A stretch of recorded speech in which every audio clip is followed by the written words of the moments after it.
दिल्ली के उप मुख्यमंत्री और आम आदमी पार्टी के बड़े नेता 9 घंटे की पूछताछ के बाद सीबीआई दफ्तर से निकलते दिखे।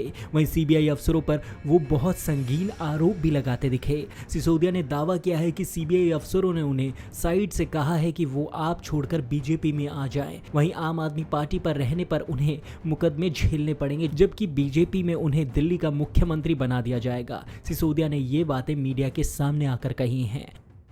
लेकिन आज मैंने सीबीआई में जाके देखा, मैंने देखा कि कोई घोटाला तो वहाँ है ही नहीं।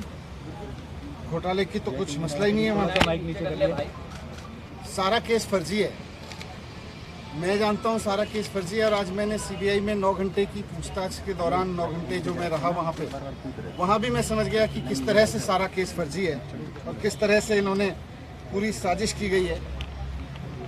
आज मुझे समझ में आया कि इन्होंने सीबीआई में केस किसी घोटाले की जांच के लिए नहीं करा रखा। इन्होंने सीबीआई में जो मेरे खिलाफ केस करा रखा है वो दिल्ली में एक्चुअली ऑपरेशन लोटस को कामयाब करने के लिए करा रखा है। साइड में मुझ पर दबाव बनाया गया कि आप छोड़ दो, आप में क्यों हो।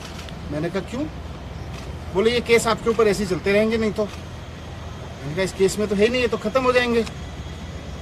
तो मुझे कहा गया कि साइड में कि सत्येंद्र जैन के पास कौन से केस हैं, सत्येंद्र जैन के ऊपर कौन से सच्चे केस हैं, वो भी चल रहे हैं। 6 महीने वो जेल रह सकते हैं तो 6 महीने आप भी रह सकते हो।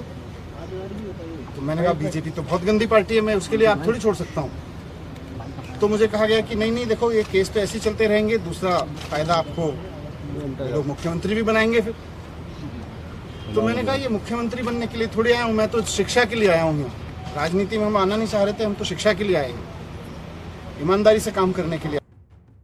उन्होंने दावा किया है कि सीबीआई अफसरों ने दिल्ली के स्वास्थ्य मंत्री सत्येंद्र जैन का हवाला देकर डराया और कहा कि सत्येंद्र जैन के खिलाफ भी तो कोई सही केस नहीं है, फिर भी वो जेल में है। सिसोदिया ने कहा कि सीबीआई अफसरों ने कहा है कि सत्येंद्र जैन जब झूठे केस में जेल जा सकते हैं तो आप कैसे बच जाओगे। इसी के बाद सीबीआई ने तुरंत बयान जारी कर इन आरोपों का खंडन किया है। ऐसी ही देश दुनिया की तमाम बड़ी खबरों से जुड़े रहने के लिए देखते रहिए पंजाब केसरी।